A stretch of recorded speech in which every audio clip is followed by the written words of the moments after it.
Yes. And if children are overly uh, they're placed in so many different activities and parents are doing everything for them, how then do they develop self-regulation? Because you mentioned self-control. So how are they managing stress? So when you spoke to children across the US, children and teens across the US, what are they saying about the stress level that they're experiencing? And what is it that parents are doing wrong? And what can parents do right to help them to have better self-control?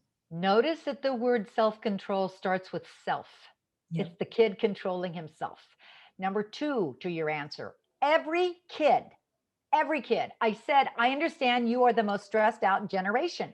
Every kid said, yep, we are clearly the most stressed out generation. Now, they listed multiple reasons for it. One big reason is they don't have time to decompress, or what many teens said, we don't know what to do instead.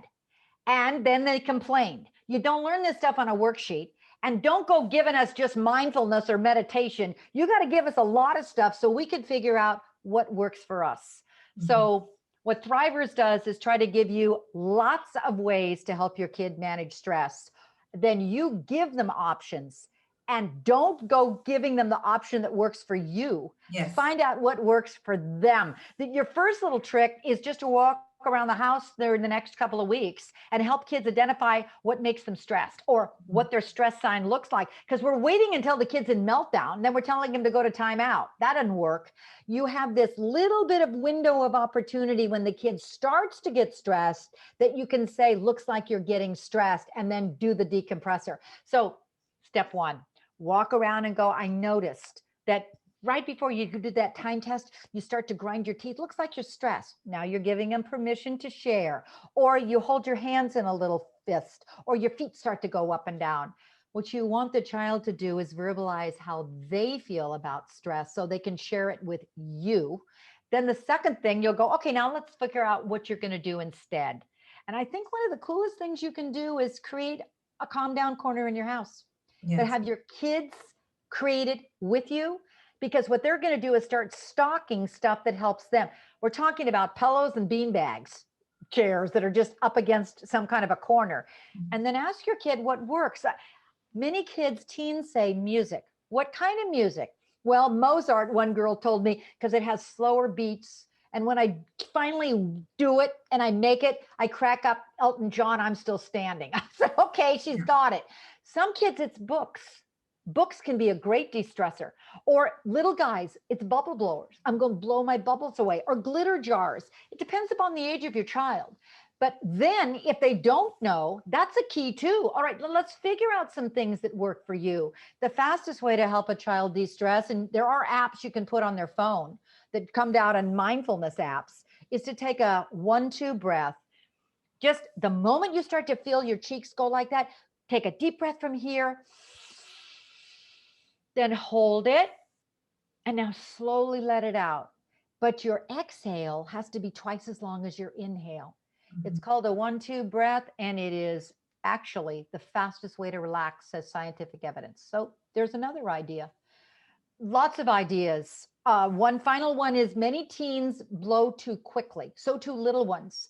Little ones try bubble blowers and say, let's blow your meanies away or your worries away, but Yes. blow it real slow, real slow. Well, look how big the worry is going now. It's fading away. They're blowing slowly. Bigger kids put a feather or a straw on the table and tell them to blow it without letting it jump, Okay. go straight. What happens is it becomes a slow, deep breath. Now, that's easy. Could you say it once? But the other kid, the teen said, but you've got to make us practice it or it'll never become a habit. So Mhm. maybe try one strategy, choose it, model it, and now do it over and over again as a family until it kicks in. And then you can add the next and the next strategy. Yes, and it's not just in the moment when you feel the negative emotions or the big Yes. emotions coming up. Because Yes. in the book you did mention as well that those who have self-control actually go on to be successful academically, and also as adults they're more likely to out earn others and be in more managerial positions. And so Yeah. it's not just okay in the moment. angry and frustrated, but teaching children self-control have this long-term impact on their lives. Extremely important. That was the other, thank you for bringing that up, because the big thing I tried to do in each chapter is convince you how crucial it is, based on enormously powerful pieces of scientific research with thousands of children involved in the study.